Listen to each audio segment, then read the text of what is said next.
Viewers very warm welcome this show. मैं हूं कामरान शाहिद। पाकिस्तान के असल मसाइल है ना, वो मैं आपको पहले बता दूं, उसके बाद जो फजूलियात है उस पर आता हूं, जो हम अक्सर करते रहते हैं टॉक शोज़ के अंदर कि किससे मुलाकात हो गई और किससे मुलाकात नहीं होनी चाहिए थी। इन मुलाकातों के अंदर जो असल आवाम का मसला है, जिसमें आवाम पिस रही है मौजूदा गवर्नमेंट के अंडर, वो दब जाता है। मतलब जो टॉप न्यूज़ होनी चाहिए आज हमारी, वो ये है कि जी घी से लेके, कुकिंग ऑयल से लेके, दूध से लेके अद्वियात तक कीमतें जो हैं वो 3 से 4 गुना डबल हो चुकी हैं। यूटिलिटी स्टोर्स पर जहां पे हुकूमत ने रिलीफ दिया, सब्सिडी दी आवाम को, उसकी हालत इज़ार ये है कि इस वक्त इन तमाम चीज़ों की अशिया की जो है कीमतें बढ़ चुकी हैं। नोटिफिकेशन निकाला है जिसके मुताबिक कुकिंग ऑयल जो 17 रुपये फी लीटर बढ़ा है, जो ब्रांडेड घी है वो 4 रुपये फी किलो, दूध के 1 लीटर का पैक 5 रुपये तक महंगा हो गया, बच्चों की सील की कीमत 20 से 38 रुपये इजाफा हो गया। डिटर्जेंट से लेकर सबसे अहम जो जानलेवा, जान बचाने वाली अद्वियात होती हैं 94 के करीब, जिनमें फ्लू तक की मेडिसिन शामिल है, आम मेडिसिन, उनकी कीमतों में 9 से लेकर 262% यानी ऑलमोस्ट 300% जो है या 250% इजाफे की मंजूरी दे दी गई है। और इन अद्वियात के अंदर बुखार, सर दर्द, अमराज कल, मलेरिया, शुगर, गले में खराश, ये आम चीज़ें, मतलब ये जो जिसका वास्ता इसका हुकूमत ये भी नहीं कह सकती अमीरों के लिए किया गया है, ये अमीरों पर टैक्स लगा दिया गया, ये वो है जो आम आवाम पॉवर्टी लाइन के नीचे, जो गुर्बत की लकीर के नीचे मर रहा है, उसको मजीद मारने का ये नोटिफिकेशन आज हुकूमत ने निकाला है। और हुकूमत के बुजुर्ग जो है बड़े फ़ख्र से, उसमें शेख रशीद साहब भी शामिल है, उसमें दूसरे लोग भी शामिल हैं, वो बड़े फ़ख्र से जो है वो मुलाकात और तस्करा कर रहे हैं कि नून लीग ने कितनी मुलाकातें की आर्मी चीफ के साथ और कितनी मुलाकातें जो है खुफिया की। मुलाकात का मतलब जो है वो ये नहीं होता कि दूसरे बंदे के साथ आप मिल भी गए या आपका जहन भी मिल गया या आपकी जहनी हम आहंगी भी हो गई है। और मुलाकातें जो हैं वो अपने मुल्क की इस्टेब्लिशमेंट के साथ या अपने मुल्क के आर्मी चीफ के साथ किसी की कभी भी हो सकती हैं। इसमें तो समझ नहीं आया मुझे कि इसको इतना बड़ा इशू को बना दिया गया है।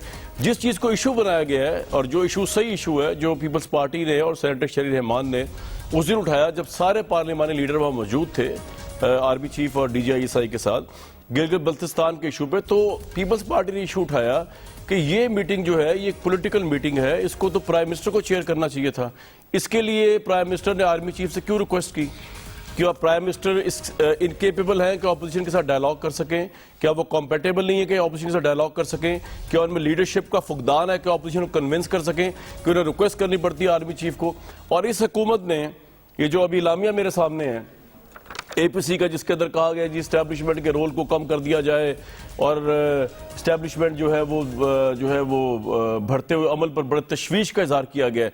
इसमें इस्टेब्लिशमेंट का इतना कसूर नहीं है जितना इस हुकूमत का कसूर है, जितना इसने एक्सपोज किया है अपने आप को, चाहे इतना ताल्लुक है इस्टेब्लिशमेंट से या नहीं है, इतना इन्फ्लुएंस है या नहीं है, लेकिन बता के प्राइम मिनिस्टर के लेवल पे जब हमसे पहली दफ़ा मीटिंग हुई प्राइम मिनिस्टर बनने के बाद, उन्होंने बताया जी मेरे तो मंशूर के साथ जो है वो फौज खड़ी हुई है। उसके बाद हर जो नाहली होती है हुकूमत की, उसमें वो दौड़ के जो है वो पहुंच जाते हैं इस्टेब्लिशमेंट के पास या आर्मी चीफ के पास पहुंच जाते हैं कि जी हमारा मसला हल करें। यानी आप कोई ऐसा मसला नहीं है, IPP में बिजली सस्ती करने से लेकर, कराची के नदी नालों को की सफाई से लेकर, सऊदी अरब और चाइना जैसे ममालिक के साथ स्ट्रेटेजिक फॉरेन पॉलिसी के रडार के अंदर डायलॉग करना जो ये हुकूमत कर सके। और जब ये हुकूमत नाअहलियत की बुनियाद पर जाती है इस्टेब्लिशमेंट के पास या फौज के पास जाती है, तो मुर्दे इल्ज़ाम जो है वो बिलावजह फौज ठहर जाती है। जो जाने वाले हैं इनकेपेबल तो वो हैं, नाअहल तो वो हैं।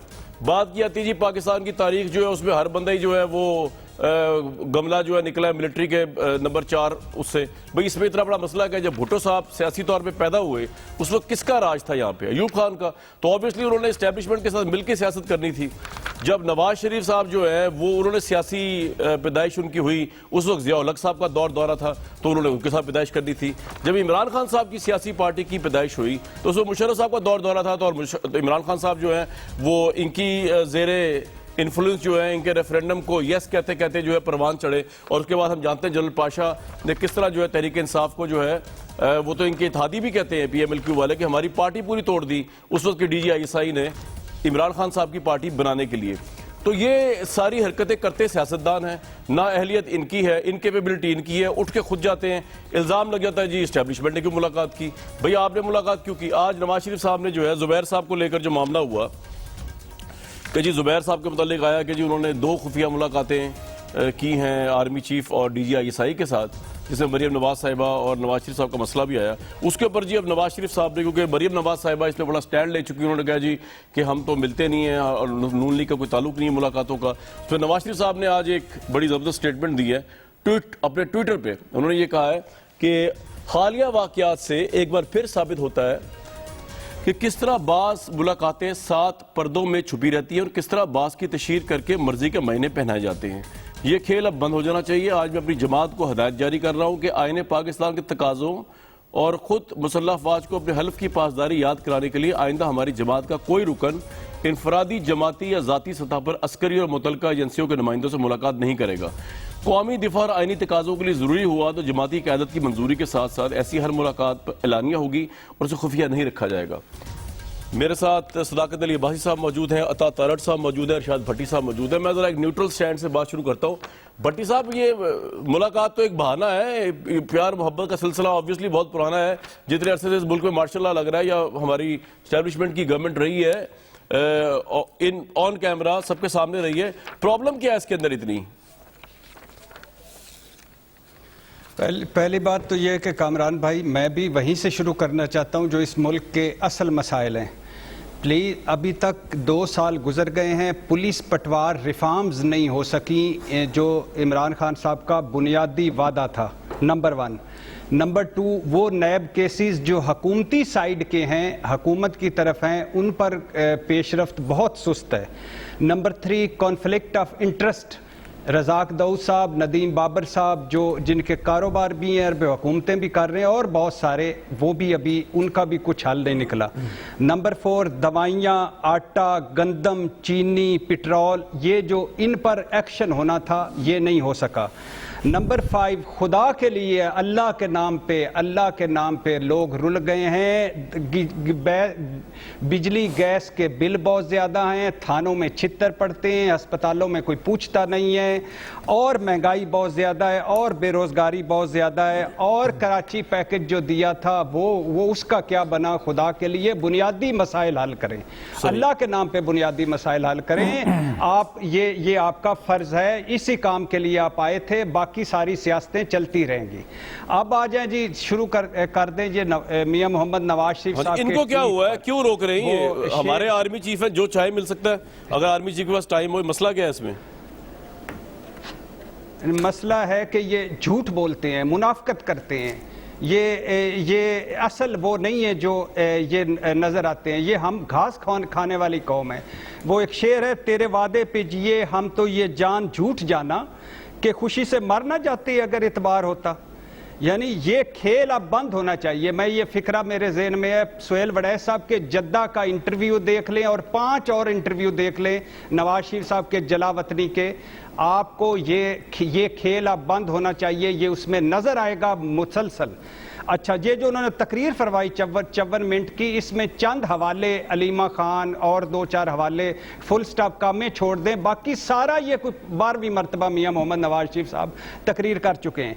अच्छा, इसके अलावा लंदन में जो बयानात, जब वो लंदन पहुंचे तो लंदन में जब जलावतनी में उनके बयानात यही थे, ये खेल अब बंद होना चाहिए, लोटों को नहीं लूंगा, इस्टेब्लिशमेंट से नहीं करूंगा, खड़ा हो जाऊंगा, सिविलियन बालादस्ती, वोट की इज्जत, इनकलाब, मज़ाहमत। उसके बाद प्रेस कॉन्फ्रेंसें जो उनकी होती थी, उसके बाद अच्छा ये छोड़ दें, मिसाके जमहूरियत, बेनज़ीर भुट्टो साहब और नवाज शरीफ साहब ने दोनों ने एग्री किया कि हम सर्विंग जनरल से नहीं मिलेंगे, और उस इधर मिसाके जमहूरियत हो रहा था, उधर बेनज़ीर भुट्टो साहब दुबई में मुशर्रफ साहब से मुलाकातें कर रही थी। ये आए और नवाज शरीफ और शहबाज शरीफ और चौधरी निसार ने 12 मुलाकातें की जनरल कियानी साहब से, और उसका हमने पंजाब हाउस में पूछा, नवाज शरीफ साहब तो बोले मुझे तो कोई पता नहीं।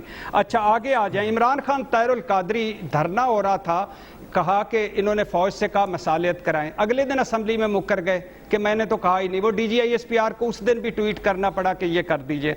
अच्छा, आगे आ जाए, बेगम साहबा, अल्लाह उनकी मगफरत करे, बख्शिश फरमाया, बेगम कलसूम नवाज साहबा को, वो एतजाज हसन साहब बताया करते हैं कि उधर मुझे कहा कि जरा जंग तेज कर दें, और उधर साथ डीलें कर रहे थे और मुझे पता ही नहीं चला, वो चले गए। चौधरी कहते हैं कि हमारे घर में थे, वहां से निकले और चले गए। अच्छा, नवाब नसरुल्लाह खान साहब चले, नवाब नसरुल्लाह खान जफर अली शाह को लेकर दुबई पहुंचे, बीबी को मनाया, नवाज शरीफ साहब को मनाया, ARD बनाई, उसके बाद एक दिन वो हुक्का पी रहे थे, टीवी पर पता चला कि मियां साहब तो जद्दा चले गए हैं, तो उनसे पूछा ये क्या हुआ, उन्होंने कहा कि सारी लेकिन उम्र भट्टी साहब वो सियासतदानों मियां साहब से कहते हैं अब मैंने डील किया, सबक पहली सीख लिया, दफा। अब मैंने एस्टेब्लिशमेंट के साथ डील नहीं करना। सारी उम्र उन्होंने नवाबजादा नसरुल्लाह साहब ने कहा कि सारी उम्र सियासतदानों से डील किया, पहली मर्तबा ताजर से किया, डील किया और धोखा खा गया। ये मुसलसल कह रहे हैं मियां मोहम्मद नवाज शरीफ साहब, मुझे कोई एतबार नहीं खुदा के लिए, मुझे कोई एतबार नहीं। मरियम नवाज साहब को नहीं पता था जुबैर साहब मिल रहे हैं कि नहीं, हाँ मरियम नवाज साहब को नहीं पता था जुबैर साहब। चले पूछ लेते हैं जी रेलेवेंट पार्टी से। DGISPR के नहीं आखिरी बात, नवाज शरीफ साहब को क्या DGISPR के ट्वीट से पता चला था कि ये मिल रहे हैं? ऑब्वियसली गालिब इम्कान ये कि पता होगा, बिल्कुल ये पूछते हैं इनसे ना भट्टी साहब ये सवाल। अच्छा आखिरी वो जो आखिरी कामरान भाई, जो आज इन सारे सियासतदानों को एक बात आर्मी चीफ साहब की सोचनी चाहिए। उन्होंने ये जो गिलगित बल्तिस्तान वाली पार्लिमानी सियासतदानों की मीटिंग में कहा था, आप सारे बैठे हैं, आप सब बैठे हैं, उन्होंने आर्मी चीफ ने इन सारों को कहा था, मैं किसी को कहता हूं कि मुझसे आके मिलो, मैंने आज तक किसी के घर गया हूं, क्यों मिलते हो मुझसे आकर? बिल्कुल ठीक है, ये पॉइंट आ गया आपका, वो काम करो, ये लेकिन सर एक बात है भट्टी साहब, ये तो मैं हुकूमत से पूछूंगा, कोई गिलगित बल्तिस्तान की जो पार्लिमानी पार्टियों का इजलास हुआ था, ये ना कोई खुफिया इजलास था, ये इन कैमरा जरूर हो सकता है, लेकिन ये तो प्राइम मिनिस्टर की लीडरशिप है कि वो ऑपोजिशन को एंगेज नहीं कर सके, तो I think he has requested the army chief के इनको बुला के इनसे बात करें, इसमें ऑपोजिशन का कोई रोल नहीं। बाकी मुलाकातों का मैं तारड़ साहब चाहिए था, तारड़ साहब से पूछता हूं। जी इनको वजीर आजम साहब को वहां, वजीर आजम साहब को वहां होना चाहिए। ये अब्बासी साहब जवाब देंगे। किस्मती है कि CPAC पे मुत्तफिक नहीं, कश्मीर पे मुत्तफिक नहीं, कोरोना पे मुत्तफिक नहीं, टिड्डी दल पे मुत्तफिक नहीं। बिल्कुल ठीक सर, ये आपका पॉइंट आ गया। तारड़ साहब बात ये कि मुनाफिकत और झूठ जो बात की उन्होंने हमारे भट्टी साहब ने, उसका जवाब तो आपकी मर्जी दे ना दे, लेकिन मेरा सवाल कुछ और है। मेरा सवाल ये है कि जो ट्वीट कर दिया नवाज शरीफ साहब ने कि जी अब मेरी पार्टी का कोई बंदा इनफरादी या इज्तिमाई हैसियत में नहीं मिलेगा और ये और वो, तो ये तो बड़ा मसला हो जाएगा आपको, क्योंकि जहां तक मेरी इतलात है, मेरे पास भट्टी साहब से थोड़ी सी कम इतलात है, लेकिन हैं, और भट्टी साहब शायद इसको डिनाई नहीं करेंगे कि शहबाज शरीफ साहब को तो इतनी बुरी आदत है, इतनी बुरी आदत है छुप छुप के मिलने की आर्मी चीफ से, कि उनके भाई प्राइम मिनिस्टर थे, उनको पता नहीं चलता, वो मिल लेते हैं जाके, उनके भाई जला वतनी में उनको पता नहीं चलता, वो चुप करके मिल लेते हैं। उनको तो आदत इतनी बुरी या अच्छी पड़ी हुई है कि आप उनको रोकेंगे कैसे इस ट्वीट के बाद, और वो क्या रुक जाएंगे? और दूसरी बात यह कि एक तरफ आप इलामिया निकाल रहे हैं और स्पीच कर रहे हैं कि एस्टैब्लिशमेंट का सरसोक नहीं बढ़ना चाहिए, नहीं होना चाहिए, दूसरी तरफ जुबैर साहब से लेके शहबाज शरीफ साहब से लेके खुफिया मुलाकातें आप लोग खुद करते हैं, तो आपके ज़हन में क्या है? क्या इस मुल्क को एस्टैब्लिशमेंट चला रही है, नैब से लेके अदालत से लेके? हालांकि ऐसा नहीं है, लेकिन आपके ज़हन में क्या है? आप क्यों उनसे मिलते हैं? जी बहुत शुक्रिया कामरान साहब, जो इरशाद भट्टी साहब ने बात की और आपका सवाल, ये मैं दोनों को जॉइंटली एड्रेस करूंगा। देखिए बात ये है कि अगर मियां नवाज शरीफ साहब का आज का आप ट्वीट देखें तो उसमें उन्होंने कौमी दिफा और बाकी मामलात पे, मुलाकात पे ममानियत का जिक्र नहीं किया। उन्होंने ये कहा है कि जो मिलेगा वो पार्टी की आदत को बता के मिलेगा, और मिलने की नौबत क्यों आती है, मिलने की नौबत आनी चाहिए नहीं आनी चाहिए, इसको भी मैं एड्रेस करूंगा। प्रॉब्लम ये है कि इस दौरे हुकूमत में जब मामलात शुरू हुए तो हमने मिसाके मईशत की बात की, हुकूमत ने कान ना धरे। कश्मीर जैसे सेंसिटिव इशू पे जिस तरीके से रेजोल्यूशन पास कराया गया, शर्म आती है कि एक दूसरे से बात करने के रवादार नहीं हैं, और तलखियां बढ़ाने में और अपोजिशन को दीवार के साथ लगाने में जितना इस हुकूमत का रोल है, माजी में किसी हुकूमत का ये रोल नहीं रहा। सो मच सो कि नेशनल इश्यूज पे, कौमी सलामती पे, नेशनल इंटरेस्ट पे तमाम स्टेक होल्डर्स को, इस्टेब्लिशमेंट को ही बिठाना पड़ता है और आपस में बात करानी पड़ती है, क्योंकि ये हुकूमत इस काबिल ही नहीं है कि ये किसी से बात कर सके। और इन्होंने अपने रवैयों से, और इनकी अपनी काबीना में लोग मौजूद हैं, अली मोहम्मद खान हैं, उनको बाकायदा प्राइम मिनिस्टर की तरफ से ड्रेसिंग डाउन दी गई कि तुम बड़ी मफामत की बात करते हो, तुम बड़ी मसलियत की बात करते हो, फ्लोर ऑफ द हाउस बड़ी तुम सुलह की पिंगे बढ़ाते हो। प्राइम मिनिस्टर ने एक कैबिनेट मीटिंग में हाथ नहीं मिलाया कि तुम चोर को चोर नहीं कहते, तुम इनको डाकू नहीं कहते। तो जहां पे मामलात ये होंगे, किसी ना किसी थर्ड पार्टी को तो बीच में इंटरवीन करना पड़ेगा। वरना मुझे ये बताइए कि रियासती अमूर कैसे चलेंगे। रियासती अमूर चलने के लिए तारक साहब, अच्छा मैं जरा लोगों को तारक साहब सॉरी आपको रोक रहा हूँ, जरा लोगों को आसान करने के लिए समझाएं। मैं सर आपसे पूछ रहा हूँ, आप अभी कंप्लीट करके जाएंगे, आप फिक्र ना करें। मैं आपसे जानना ही चाह रहा हूँ, आप ये कह रहे हैं कि क्योंकि मौजूदा गवर्नमेंट जो है वो इनकम्पिटेंट है और वो अपने सारे काम, बाकी के भी जो काम जो उनसे होते नहीं है, वो फॉरेन पॉलिसी का इशू, वो एस्टैब्लिशमेंट को रिक्वेस्ट करते हैं हमारा हल करा दें, तो बाकी के इश्यूज क्योंकि होते नहीं, तो तभी आप कभी कभी उनके पास इसलिए चले जाते हैं कि जनाब ये तो प्राइम मिनिस्टर के बस का काम ही नहीं है, तो उनसे बात कीजिए। यही बात है? नहीं, देखिए ये बात इस तरह से है कि जहां पे हुकूमत और ऑपोजिशन आपस में ना बैठ सके और बातचीत ना हो सके, और ये हुकूमती रवैया, हुकूमत नाकाम हो गई है इस चीज के अंदर, जहां वो गवर्नेंस में नाकाम है, जहां महंगाई है, बेरोजगारी है, गुर्बत है, वहां पे ये इश्यूज भी हैं कि वो किसी से बात करने के रवादार नहीं है। आपको याद होगा कि एक मीटिंग कोरोना में थी, उसमें क्या हुआ, वजीर आज़म उठ के चले गए। उसके बाद कश्मीर वाले इशू पे मीटिंग हुई, उस पे क्या हुआ, टिड्डी दिल पे मीटिंग हुई, उस पे क्या हुआ, ऑपोजिशन शरीक हुई, मगर प्राइम मिनिस्टर ने वहां पे जिस तरीके से उसको कंडक्ट किया वो कौम के सामने है। अब जो आज का मियां साहब का ट्वीट है, पार्टी डिसिप्लिन के हवाले से बिल्कुल ठीक है। अगर लेकिन तारक साहब जो डीजी आईएसपीआर ने कल बात की थी, उन्होंने तो ये बात की थी कि जुबैर साहब मरियम नवाज साहिबा और नवाज शरीफ के मुतालिक बात करते थे, और बात की उन्होंने, और आर्मी चीफ ने आगे से कहा जी ये तो आप कानून का मसला है तो अदालतों में देखें, और जो बाकी के इश्यूज है नैब वगैरह के वो आप अपनी पार्लियामेंट में देखें। तो आपने ऐसा रिलीफ इनडायरेक्टली उनसे मांगने की कोशिश की जिसमें उन्होंने कहा कि जी फौज का कोई ताल्लुक नहीं इन चीजों से। आप क्यों सोचते हैं ऐसा कि फौज का ताल्लुक है इन चीजों से? देखिए बात यह है जी, बात यह है कि जुबैर साहब कब मिले, 2 मुलाकातें उन्होंने एडमिट की, उनकी अपनी रिक्वेस्ट पे हुई। उन्होंने कहा जी मैं, उनकी जुबैर साहब की पोजीशन ये है कि मैंने कोई रिलीफ नहीं मांगा, मैंने सिर्फ ज्यादतियां जाके बताई कि जी हमारे साथ बड़ी ज्यादती हुई है। जी जी। जुबैर साहब इस पे अपनी पोजीशन दे चुके हैं। बाकी जो उनकी मीटिंग है मैं प्रिवी नहीं हूं कि अच्छा चले सारी बात छोड़े, मैं आगे जा रहा हूं। भाई साहब का मुझे ये बता दीजिए, उनकी शहबाज शरीफ साहब की आदत है चोरी छुपे मिलना आर्मी चीफ से, हर आर्मी चीफ से मिले वो, कियानी साहब से लेके राहिल शरीफ साहब से लेके आगे तक, तो मुझे बताया वो रुक जाएंगे, चोरी छुपे तो नहीं मिला करेंगे अब इस ट्वीट के बाद? नहीं देखिए आदत होती है ना यार तारक भाई, आदत होती है वो कुछ मैं अर्ज करता हूं। देखिए जो भी मुलाकात हो, मैं कामरान साहब आपसे मिल सकता हूं आपकी मर्जी के खिलाफ, आपको मैं आज मिलना चाहूं, चोरी छुपे भी मिलना चाहूं। देखिए बात यह है कि अगर कौमी सलामती के उमूर के ऊपर या नेशनल ग्रेटर इंटरेस्ट में कोई मुलाकात हुई है तो ऑब्वियसली उन्होंने अपने भाई से मशवरा करके की होगी। नहीं आपको याद होगा, तारक साहब को याद होगा, जरदारी साहब की गवर्नमेंट थी और ऑपोजिशन में थे नवाज शरीफ साहब, आपकी पार्टी, और पता चला कि चौधरी निसार और आप शहबाज शरीफ साहब ने खुफिया मुलाकात की आर्मी चीफ के साथ। नवाज शरीफ ने बड़ा माइंड किया क्योंकि ये बड़ी बुरी बात समझी जाती है कि जो है ऑपोजिशन लीडर जो है वो चोरी छुपे। तो मैं इसलिए कह रहा हूँ बाकियों को आदत नहीं है, लेकिन शहबाज शरीफ साहब को आदत है, तो इस ट्वीट के बाद रुक जाएंगे, बस मेरा ये सवाल है। देखिए चोरी छुपे की बात नहीं है। मियां नवाज शरीफ साहब ने आज तय कर दिया है कि जी आप पार्टी की आदत आपस में मशावरत करेगी, और उसके बाद मिलेंगे। पॉइंट आ गया, बड़ा क्लियर है। अब जरा मैं गवर्नमेंट के पास चला जाऊं। बिल्कुल ठीक है, इसी तरह बिल्कुल ठीक है सर, आपका पॉइंट आ गया। अब भाई साहब बात ये है कि सारी पार्टियों ने जो है वो एस्टैब्लिशमेंट के साथ मिलकर आंख खोली, उसमें आपकी पार्टी भी शामिल कर लेते हैं, कोई ऐसा मसला नहीं, उस जमाने मुशर्रफ साहब का दौर था। लेकिन बाकी पार्टियां अब जो है एस्टैब्लिशमेंट तो अपने आप को डिस्टेंस कर ही रही है और करती है, बाकी पार्टियां भी अपने आप को डिस्टेंस कर रही है। नवाज शरीफ साहब तो एटलीस्ट यही क्लेम करते हैं। तो आप कुछ ऐसा करें कि ताकि लोगों को ये शक ना गुजरे कि आप कोई काम कर नहीं पा रहे, हर काम आप एस्टैब्लिशमेंट से करवाते हैं, तो फिर एस्टैब्लिशमेंट से मिलना पड़ जाता है ऑपोजिशन को। आप भी तो कुछ करें ना, काम हाथ पैर हिलाएं जरा। कामरान बहुत शुक्रिया जी। कामरान साहब, फौज जो है वो हुकूमत का एक मातहत इदारा है, और हुकूमत ने कोई भी काम फौज से कराना हो वो करा सकती है आइन और कानून के तहत। लिहाजा कोई पाकिस्तान की फ़ौज है और हुकूमत चाहे तो उनसे टिड्डी दल ठीक रहे, हुकूमत चाहे तो उनसे कोरोना ठीक रहे, हुकूमत चाहे तो उनसे अगर किसी वक्त कोई ऐसी हुकूमत फेल हो रही हो जैसे सिंध की फेल हुई तो नाले साफ करने के लिए भी सैलाब में जलजिले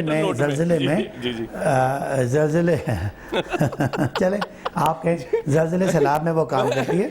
ये जो सारी डिस्कशन हो रही है ना, ये फौज की, आप मुझे यकीन है मुझे बोलने देंगे, क्योंकि आप मुझे डिस्ट्रैक्ट करेंगे तो फिर बात नहीं जा सकेगी, बोले सर, बोले, और फिर नाराजगी होती। अब्बासी भाई मजाक तो आपसे कर सकता हूं, जी जी जी जी जी जी जिस पैराए में ये बात हो रही है कामरान, वो पैरा है कि झूठ और मुनाफिकत, कौमी लीडरशिप को झूठ नहीं बोलना चाहिए, मुनाफिकत नहीं करना चाहिए, और रात रात की चोरी और सुबह सीना जोरी नहीं करनी चाहिए। जुबैर साहब मिले, चले, उन्होंने मिन्नतें की, ये कोई नई बात नहीं है। ये मुशर्रफ से भी मिले थे, एनआरओ भी मांगते थे, ये डीलें करके जाते भी थे, चलें कोई बात नहीं, वो तो एक चोरी थी, कोई बात नहीं, मिल लिया।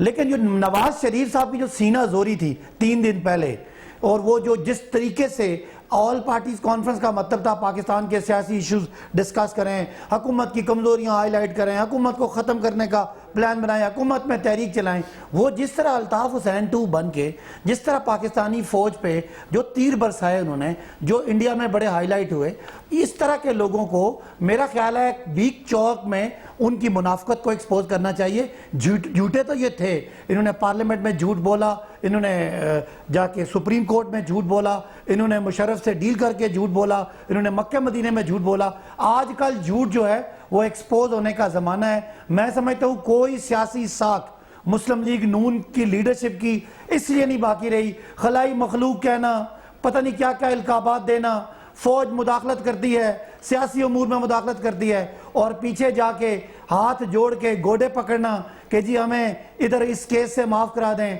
उससे माफ़ करा दें। मरियम सुबह कहती हैं कि हमारा कोई नहीं मिला, शाम को DGISPR कहते हैं उनकी दरख्वास्त पे, उनके मसाइल पे बात की, तो मेरा ख्याल है दे स्टैंड बैडली एक्सपोज्ड। अब आपने बड़ी कहा कि जी को फौज से लोग मिलते हैं, इसमें क्या बुरी बात है भाई? कोई बुरी बात नहीं है। अगर कोई ऐसा इशू है, और गिलगित बल्तिस्तान जो है उसमें सिक्योरिटी नहीं, लेकिन साकिब भाई एक बात सुनिए, देखिए फौज से इंडिविजुअली किसी भी लीडर का मिलना कोई बुरी बात नहीं, हमारी फौज है, हमें उन पे ट्रस्ट है, उनको हम पे ट्रस्ट है, ऐसी कोई बात नहीं, यहाँ कोई गद्दार नहीं है पॉलिटिशियंस में से। पॉइंट सिर्फ ये था कि पॉलिटिकल इश्यूज के ऊपर, ख्वाह वो कश्मीर का इशू हो या गिलगित बल्तिस्तान का, आप क्यों नहीं, प्राइम मिनिस्टर क्यों नहीं एंगेज कर सके पार्लियामानी लीडर्स को, ऑपोजिशन की? क्यों आपको जो है रिक्वेस्ट करनी पड़ी एस्टैब्लिशमेंट को? व्हाई? देखिए, 2 बातें हैं, एक हुकूमत का मौकफ है GB के बारे में, और एक ऑपोजिशन का मौकफ है, और उसमें आर्म फोर्सेस का रोल है। हो सकता है कि ऑपोजिशन को अपना point of view security related, sir अगर प्राइम मिनिस्टर हेड करते, आर्म फोर्सेस भी बैठे होते उसके अंदर, सुन लेना, आर्म फोर्सेस बैठी होती उसके अंदर, प्राइम मिनिस्टर। मैंने आपका सवाल सुना, आप मेरा जवाब। अच्छा जी बताएं। आपका पॉइंट समझ गया, मेरा जवाब सुने। जी बताएं। हुकूमत की और फौज की मुलाकातें बदस्तूर रहती हैं और लगी रहती हैं।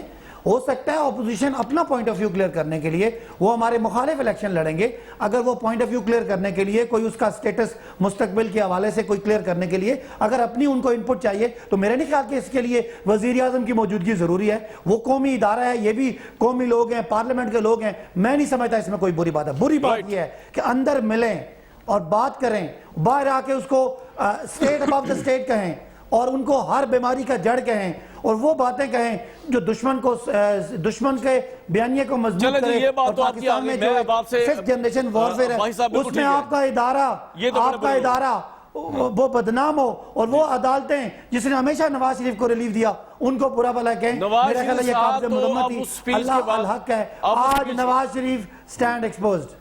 आज नवाज शरीफ स्टैंड एक्सपोज, लेकिन नवाज शरीफ साहब तो मुझे लगता नहीं कि जिस मोहब्बत से आप लोगों को बाहर भेजा है, जिन रिपोर्टों की बिना पर, जिस इंसानी हमदर्दी की बिना पर वो वापस आएंगे। मैं ब्रेक में जा रहा हूं, लेकिन ब्रेक से वापस आऊंगा तो बाकियों का तो पता नहीं वो तवज्जो उस पर देते कि नहीं देते, सबको अपनी पॉलिटिक्स पड़ी हुई। लेकिन भट्टी साहब, आप जरा ये खबर सुन लें, पाकिस्तान में हो क्या रहा है, और ये हमारे इमरान खान साहब के पाकिस्तान में हो रहा है। और क्योंकि ऑब्वियसली हमारी ना यहाँ कोई जुडिशल रिफॉर्म्स है, ना कोई पुलिस को देखने वाला है, ना किसी और को देखने वाला है। रावलपिंडी में ज्यादती का शिकार लड़की जो है, उसका बजाय उसको इंसाफ देने के, उसका मुल्जिम के साथ कमरा अदालत में निकाह करा दिया जज साहब ने। अब आप सोचिए, दुनिया के कोई सिविलाइज कंट्री के अंदर ये हो सकता है कि एडिशनल डिस्ट्रिक्ट एंड सेशन जज जहांगीर गोंदल साहब ने मुबैना तौर पर 21 साल लड़की से जबरी 1 साल तक ज्यादती करने वाले और उससे पैदा होने वाली नौमौलूद बच्ची को तस्लीम करने से इनकार करने वाले शख्स जो है, मुजरिम को, उन्होंने जो है वो बेसिकली उसका निकाह करवा दिया। बच्ची को जो है वो पैदा हुई तो सड़क पर फेंक दिया गया, निकाह में 50,000 रुपये हकबैर रकम भी रखी गई है, और कमरे अदालत में मिठाई भी तकसीम की गई। ये है आज का पाकिस्तान। इसको चेंज करने के लिए ना आपको ये कहने की जरूरत है कि मैं किससे मिला और किससे नहीं मिला, ये तो गवर्नमेंट ने देखना है। अभी आज CCP लाहौर बहुत बड़े जेम्स बॉन्ड यहाँ लगाए गए थे, पहले इम्तिहान में, फिलहाल तो फेल है वो एक मुजरिम ही पकड़ा गया, वो जो ज्यादती का था, जो मोटरवे के ऊपर था। IG साहब जो है वो भी तलाश करते फिर पकड़ा नहीं जा रहा। तो पाकिस्तान में तो आम आदमी की जिंदगी और इज्जतें अगर महफूज नहीं है, और जो इज्जतें लुट के आती हैं उनकी अदालतों में, जज साहब मुबैना तौर पर जो है, जो खबर आई है हमारे सामने, वो निकाह करवा देते हैं। तो यहाँ पे तो फिर क्यों, कौन ज्यादती रिपोर्ट करेगा, कौन रेप को इनकरेज इंस्टीट्यूशनली किया जा रहा है, एक तरफ पुलिस से और एक तरफ इस तरह के वाकयात से। एक ब्रेक लूंगा जी।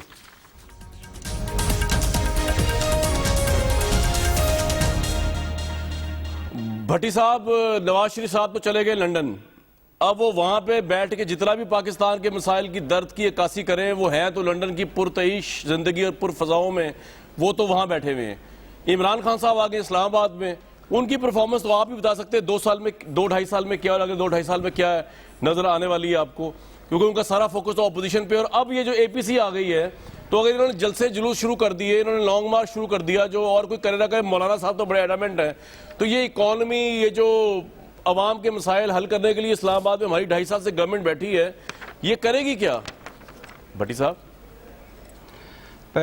3 सवाल हैं। उन 3 सवालों के पहले सवाल का जवाब है कि मुझे बायसियत पाकिस्तानी शर्म आ रही है कि एक अदालती इश्तिहारी हैं नवाज शरीफ साहब, जो रोज़ वहाँ से तकरीरें करते हैं, ट्वीट करते हैं, और जो मेरी 3 मरतबा मेरे वज़ीर आज़म बने थे और जिनके सर पर मैंने जमहूरियत और सिविलियन बालादस्ती का ख्वाब देखना था। तो ये बात हो गई। दूसरी बात है, इमरान खान साहब के 2 साल कदम कदम पर छितर पड़ रहे हैं, कदम कदम पर नाइंसाफियां हैं, कदम कदम पर महंगाई है, कदम कदम पर बेरोजगारी है। ये सारे अब्बासी साहब जाते रहते हैं, बाकी और इनसे भी पूछ लें, बाकी सारों से अपने हलकों का हाल पूछ लें, खुदा के लिए लोगों की आवाज़ सुने।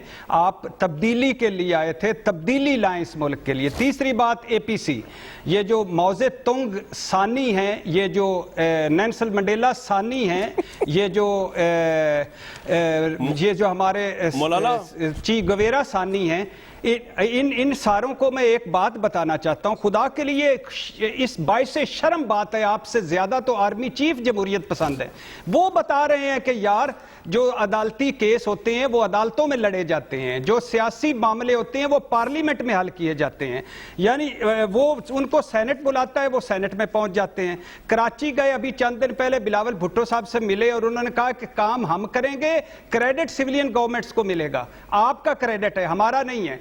गिलगित बल्तिस्तान की मीटिंग में उन्होंने कहा कि मैं नवाज शरीफ साहब के साथ खड़ा था, वर्किंग रिलेशनशिप नवाज शरीफ साहब से मेरा पूछ लें। मैं शाहिद खाकन अब्बासी साहब के साथ गया सऊदी अरब पैसे मांगने, और बाकी मैं इमरान खान के साथ खड़ा हूं, मैं पीटीआई के साथ नहीं। और आप में से कोई वजीर आजम बनेगा, अगर मैं हुआ तो मैं उसको सलूट मारूंगा।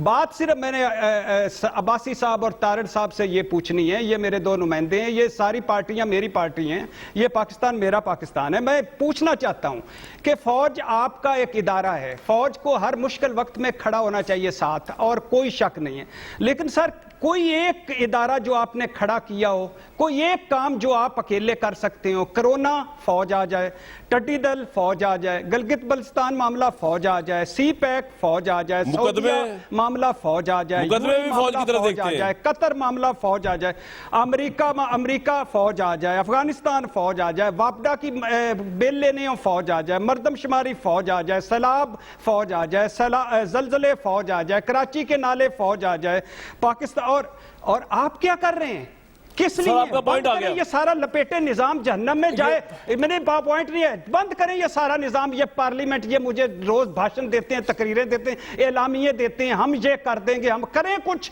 क्यों नहीं करते? मर जाएंगे हम तो करोगे। और जब आप फौज को रिटर्न बैक क्या करते हो, यकीन करें, फौज को रिटर्न बैक क्या करते हो? खलाई मखलूक, प्लाट साजिशी, प्लाट लेने वाले, तकरीरें क्या, यानी और कोई खुदा का खौफ करो। हर वक्त फौज के खिलाफ लगे रहते हो और हर वक्त फौज तुम्हारे गंद धोती रहती है। क्या करना चाहते हो? बंद करो फौज को, दो ये मुल्क ठेके पे दे दो और आप घर चले जाओ। तारड़ साहब, मैं सवाल पूछने की पोजीशन में नहीं हूं, जो कुछ कह दिया भट्टी साहब ने, योर रिस्पॉन्स। मैं अर्ज करता हूं। देखिए, सबसे पहली बात यह है, 10 साल हमारे पंजाब के और पिछले 5 साल वफाकी हुकूमत के, पुराना पाकिस्तान इस नए पाकिस्तान से बहुत बेहतर था, और ये मैं फैक्ट्स एंड फिगर्स की बेस के ऊपर आपको बताऊंगा। पुराने पाकिस्तान में चीनी 50 रुपए किलो मिल रही थी, 100 रुपए मिल रही है। पुराने पाकिस्तान में आटा, दालें, आपके अशियाए खुर्दोनोश, ये सब सस्ती थी। आप आज कंपेयर कर लें, पाकिस्तान ब्यूरो ऑफ स्टैटिस्टिक्स जो आपका शुमारियात का इदारा है, प्रॉब्लम आपकी क्या है? तारड़ साहब एक मिनट, तारड़ साहब मसला ये है कि आप जब हुकूमत ये बताती है और आप उसको चैलेंज भी नहीं कर पाते और उस पर आपका रेफरेंस बन रहे हैं कि रमजान शुगर मिल जो शहबाज शरीफ साहब के बेटे चला रहे थे, उनपे एक अकाउंटेंट जो है 10,000 रुपए जो तनख्वाह ले रहा है, उसकी ट्रांजैक्शन 1 अरब से ऊपर हुई हुई है। जो राइडर है उसकी 90 करोड़ की हुई हुई है। तो सर ये जब बातें आती है तो लगता है कि आपकी मुलाकातें, आपके एलामिये, आपकी एपीसी सारी की सारी अपने आप को बचाने के लिए करप्शन को। अब इसको रिस्पॉन्ड करें आप। सर शहबाज शरीफ साहब ने कल भी कहा है, वो अपने मौकफ पे कायम हैं। वो कहते हैं मेरे अब क्या मेरे दुनिया से जाने के बाद भी एक धेले की करप्शन निकल आई तो ओलिवर क्रॉमवेल की तरह कब्र से निकाल के मुझे टांग देना। ये दावा क्यों किया, मैं अब इसको एक्सप्लेन करता हूं। लेट मी एक्सप्लेन दिस जी। आज तक ये 2 साल हो गए, मैं सदाकत अब्बासी साहब से भी पूछ थक गया हूं, किस सरकारी ठेके में, किस टेंडर में, किस सरकारी फंड में कहां एम्बेजलमेंट हुई है, कहां से किकबैक लिया गया है, कहां से कमीशन लिया गया है, कहां से करप्शन हुई है, ये बताने से सब कासिर हैं। बाकी जो शहजाद अकबर की तोता मैना की तारड़ साहब मेरी बात सुने, तारड़ साहब मेरी बात सुने। तारड़ साहब आप ठीक कह रहे हैं कि ये बताने से कासिर रहे, लेकिन एक बात का जवाब तो देना कि आप भी ये बताने से कासिर रहे हैं कि आप लोगों की शुगर मिल्स, आप लोगों की मिल्स के अंदर अकाउंटेंट जो है 10,000 की तनख्वाह वाला 1.5 अरब की ट्रांजेक्शन किस तरह कर रहा है वो? नहीं, वो कह रहे सबूत है हमारे पास। मैं अर्ज करता हूं ना जी, मैं अर्ज करता हूं, मुझे मुकम्मल करने दें। जी सर बताइए। मैंने 2 केसों का हाल, 3 केस मैंने ना शहबाज शरीफ साहब पे, 2 केसों का हाल मैंने सुप्रीम कोर्ट तक देखा है। ट्रायल कोर्ट से लेके सुप्रीम कोर्ट तक नईम बुखारी जो पीटीआई के मेंबर हैं, स्पेशल प्रोसिक्यूटर नैब के तौर पे, आशियाना और रमजान शुगर गंदा नाला केस सुप्रीम कोर्ट में वापस लिया क्योंकि एविडेंस नहीं थी। अब शहजाद अकबर के कहने से कोई बात एस्टेब्लिश नहीं होती, ना सबूत हैं, ना इनके पास। चले आपका पॉइंट आ गया पे कोई लीगली आखिरी बात कर लो, आखिरी नहीं दोबारा आना आपके पास। देखिए इनके पास अगर कोई एक धेले का भी सबूत होता तो ये डिफिड वाला केस बनाते। ठीक है सर, ये आपका पॉइंट आ गया। ठीक है, मैंने दोबारा भी आना आपके पास। तारड़ साहब बिल्कुल ठीक, आपका पॉइंट आ गया। भाई साहब आज ये के हाथ जोड़ के आपसे ये दरख्वास्त करूंगा कि अभी भी जो टॉक टाइम है और जो आपका 3 साल रहेंगे वो वेस्ट ना करें। इनकी करप्शन वो हो रही है, वो नैब पकड़ रहा है, FIA पकड़ रहा है, शहजाद साहब को इस काम पे लगाया हुआ है। आप जवाब दें, ये अद्वियात की कीमतें जो बढ़ रही हैं, ये जो महंगाई आपसे कंट्रोल में नहीं आ रही, ये जो आपसे इन्फ्लेशन कंट्रोल में, इसका जवाब देना। ये कब होगा? नया पाकिस्तान कब बनेगा? आम आदमी के लिए जिंदगी गुजार सकेंगे वो? कामरान जी सर। कामरान मुझे अनइंटरप्टेड बोलने दीजिएगा। आज एक नए पाकिस्तान, पुराने पाकिस्तान, सस्ते पाकिस्तान, महंगे पाकिस्तान की आज की मिसाल है। 2013 में शहबाज शरीफ साहब मेट्रो के डील करते हैं 3.68 $3.68 फी किलोमीटर। आज पीटीआई की हुकूमत $1.83 फी किलोमीटर की मुआहदा हुआ है। ये मैं आपको तारड़ साहब चैलेंज करता हूं। तारड़ साहब जरा आप मेहरबानी करें ना। ये सर बसें चल रही हैं, 100 अरब की आपने बीएलटी बनाई है, हमने 3 मैं तो हैरान हूं कि एक मिनट मैं दे रहा हूं आपको, मैं आपको सर मैं दे रहा हूं। एक मिनट, बात ये है भाई साहब, जवाब आपने देना है, लेकिन मैं आपसे कह रहा हूं कि ये जो इनकी बसें हैं, इनके तो आप बड़े सख्त खिलाफ थे। आप कहते थे कि ये शोशा के पीसेस हैं। आम आदमी के लिए स्कूल चाहिए, एजुकेशन चाहिए, भूख चाहिए खत्म करनी, उस पे आए ना, छोड़े इनको। ये भी गलत थे, आप भी गलत होंगे जो आपने पैसे वहां लगा दिए। अद्वियात जो बढ़ गई है 300%, का जवाब कौन देगा ये बताएं? छोड़े सारी BRT और TRT। अगर आप मुझे चाहते हैं कि मैं ना बोलूं तो आप दोनों बोलें, फिर मैं आपसे एक सवाल पूछ रहा हूं, उसका जवाब तो दे दें। इंपॉर्टेंट आप उधर निकल गए कि वो नहीं मैंने पहले सवाल आपने मेरी बात करने नहीं दी। चले सर, कामरान एक चीज है, मेट्रो चलो बन गई, अच्छी बुरी। करप्शन का ये आलम था। 2013 में ये उससे मुआहदा करते हैं $3.68 फी किलोमीटर। आज इमरान खान की हुकूमत उसी मेट्रो की नई डील करती है जो 1.83 है। कौम को यह फर्क पता करना चाहिए कि 7 साल बाद हम फेयर हैं और किस तरह ये फेयर डीलें चल रही हैं। अब आपने अगली बात की कि जी धेले की करप्शन नहीं हो। मेरे भाई, वो Nisar Gill chief minister house का एक मुलाजिम था, उसके अकाउंट में अरबों रुपए आए। आपकी जो जहां से मियां साहब कल तकरीरें कर रहे थे, मेरे भाई वो अरबों रुपए का जो अरबों, मैंने ये सवाल आपसे नहीं पूछा अब्बासी साहब, आपने अपना जवाब दे दिया, सवाल खुद ही करके। तो उनकी बात ही ना, छोड़े उनको, मैं पूछूंगा, आपको पूछ रहे, मैं पूछ रहा हूँ ना, नैब भी पूछ रही है। अगली बात, अब मेरे सवाल का जवाब दे दें यार, वक्त निकल गया। आपका जवाब जी, जी। मेरा सवाल उठा के आपने बाहर फेंका जो अब आपका आपने कहा मेजबान है। दवाइयों वाली बात, चले जी बताएं। अब दवाइयों पे मैं आ रहा हूँ ना, वो हाँ जी पहले भाई। उन्होंने बात की थी भाईजान, जरा केस चेक कर लें। दवाइयों पर सुप्रीम कोर्ट की जजमेंट थी कि कुछ ऐसी कंपनियां हैं जो बंद हो रही हैं, अगर वो बंद होती हैं तो उन पे वो फिर दवाइयां इंपोर्ट करनी पड़ेंगी जो आपके मुल्क के लिए नुकसानदेह था।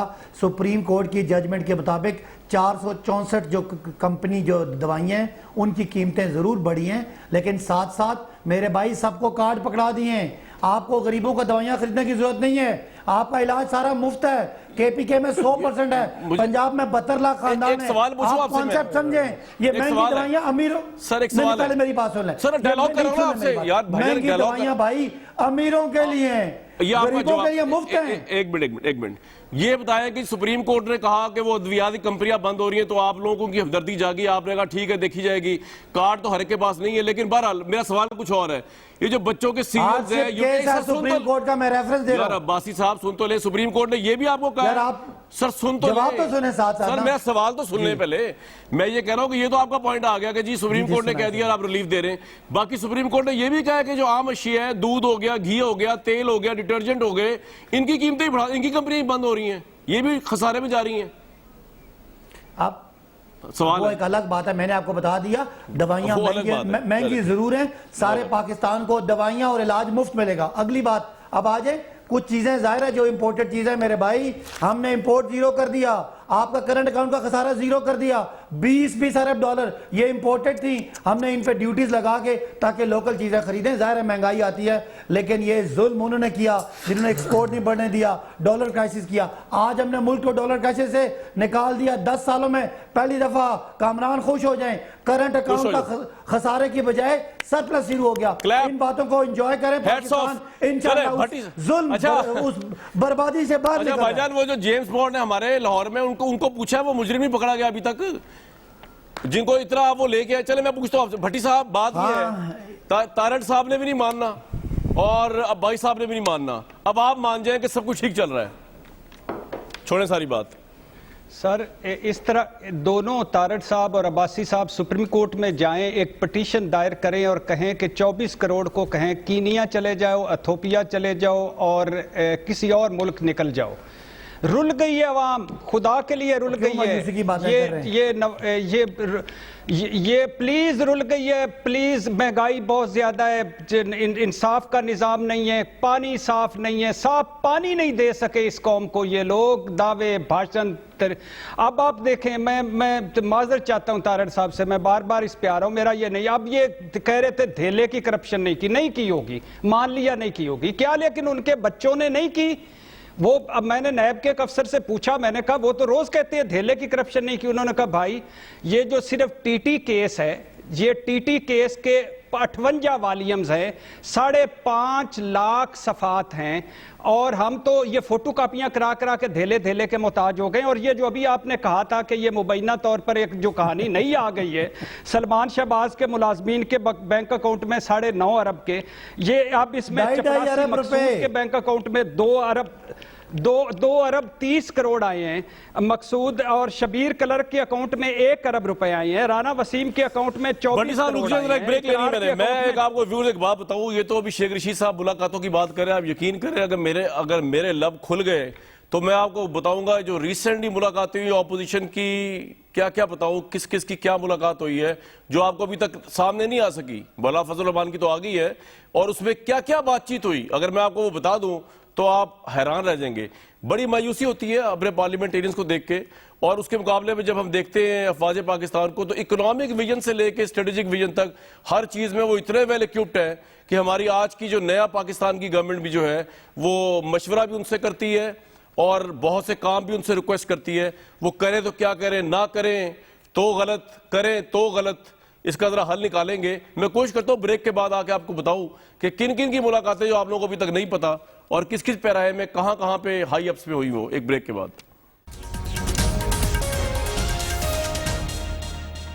भट्टी साहब, आपको मेरी आवाज आ रही है? जी जी आ रही सर, मेरा ख्याल है ये जो मुलाकातें हैं ऑपोजिशन की, जो पता है मुझे नहीं पता, आपको पता कि नहीं पता, ये फिर किसी वक्त बता दें, अभी मौका नहीं है, क्या ख्याल है?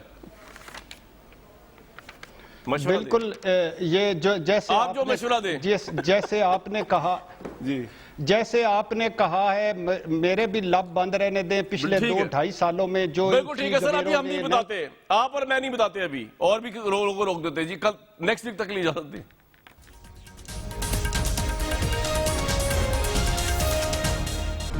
Hi, it's Sayyeda Shanaz here. Thank you for watching Dunia News. For more videos and updates, don't forget to click the subscribe button. Keep watching Dunia News.